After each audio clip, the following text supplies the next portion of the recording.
حضرت ابراہیم علیہ السلام کون تھے؟ نہ ہی وہ یہودی تھے، نہ ہی وہ نصرانی تھے، اور نہ ہی وہ شرک کرنے والوں میں سے تھے۔ یہ میں یا آپ نہیں کہہ رہے، یہ قرآن پاک کہہ رہا ہے،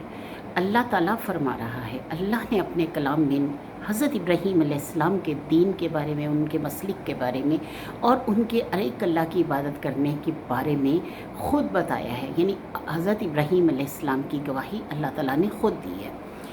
تو سورۃ آل عمران آیت نمبر 3، آیت نمبر 66، پارہ نمبر 3 ہم پڑھتے ہیں۔ اللہ تعالیٰ فرماتا ہے، یہ 66 سے آگے ہے 67، ما کانا ابراہیم، نہیں تھے ابراہیم علیہ السلام، یہودیم ولا نصرانین، یہودی ولا اور نہ ہی نصرانین، نصرانی، ولیکن کانا اور لیکن تھے، حنیفاً، حنیف یعنی ایک اللہ کی عبادت کرنے والے، ایک طرف یکسو ہو کر چلنے والے، مسلماً فرما بردار، وما کانا من المشرکین اور نہیں تھے وہ مشرکوں میں سے، یعنی نہ ہی وہ یہودی تھے، نہ ہی وہ عیسائی تھے، اور وہ ایک اللہ کی عبادت کرنے والے فرما بردار شخص تھے، اور نہیں تھے وہ مشرکوں میں سے، یعنی شرک کرنے والوں میں سے نہیں تھے۔ ان اول الناس، بے شک بہت زیادہ مناسبت جو ہے ابراہیم لوگوں کی ابراہیم کے ساتھ، للذین ان لوگوں کی ہے جو اتبعوہ پیروی کرتے تھے ساتھ اس کے، یعنی حضرت ابراہیم علیہ السلام کے جو ساتھی تھے، وَهَذَا النَّبِيُّ اور یہ جو نبی ہیں، والذین اور وہ لوگ جو امن و ایمان لائے ہیں، یعنی حضرت ابراہیم کے ساتھ رہنے والے۔ پھر اس کے بعد کن کا درجہ آتا ہے؟ وہ لوگ جو نبی ہیں، یعنی اللہ کی طرف سے نبوت ان کو دے دی گئی ہے، اور تیسرے وہ لوگ آتے ہیں جو ان نبیوں پر ایمان لائے ہیں۔ واللہ ولی المؤمنین اور اللہ تعالیٰ دوست ہے مومنین کا۔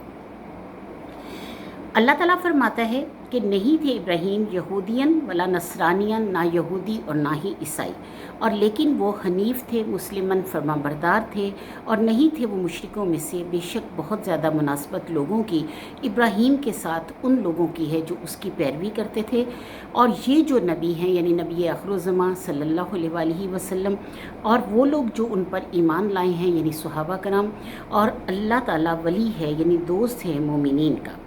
اب حضرت ابراہیم کے حقیقی مسلک کے بارے میں بتایا جا رہا ہے۔ یہودی وہ لوگ تھے جو حضرت موسیٰ کے بعد بنے، اور عیسائی وہ لوگ تھے جو حضرت عیسیٰ کے بعد بنے۔ اب نہ تو حضرت ابراہیم علیہ السلام حضرت موسیٰ کے بعد آئے، اور نہ ہی حضرت عیسیٰ کے بعد آئے، وہ ایک اللہ کی عبادت کرنے والے تھے۔ پھر یہودیوں کے بارے میں اللہ تعالیٰ نے خود قرآن پاک میں فرمایا کہ وہ لوگ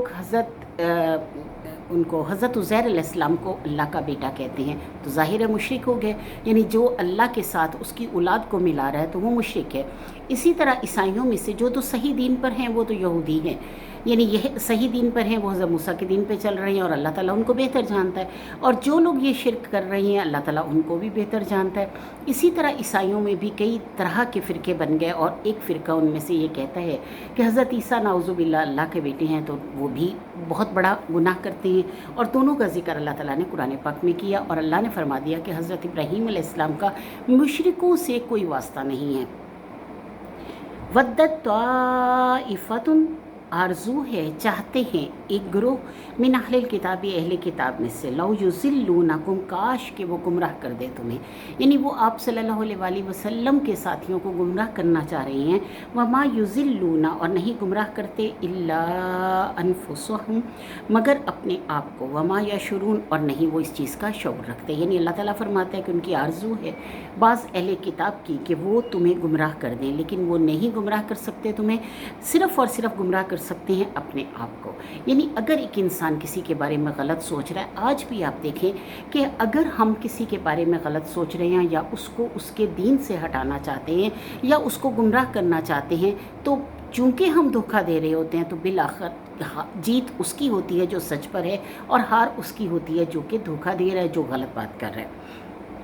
تو اللہ تعالیٰ فرماتی ہیں کہ نہیں وہ شعور رکھتے۔ یا اہل الکتابی، اے اہل کتاب، لما تکفرون، کیوں تم کفر کرتے ہو، بآیات اللہ، اللہ کی آیتوں کے ساتھ، یعنی کیوں تم کفر کرتے ہو اللہ کی آیتوں کے ساتھ، وانتم تشہدون اور تم گواہ ہو، یعنی تم جانتے ہو، تم حاضر تھے اس وقت، تم گواہ ہو اس وقت۔ یا اہل الکتابی، اے اہل کتاب، لما تلبسون الحق، کیوں تم ملاتے ہو حق کو، یعنی لفظ ہوتا ہے گڑبڑ کر دینا کسی بھی چیز کو،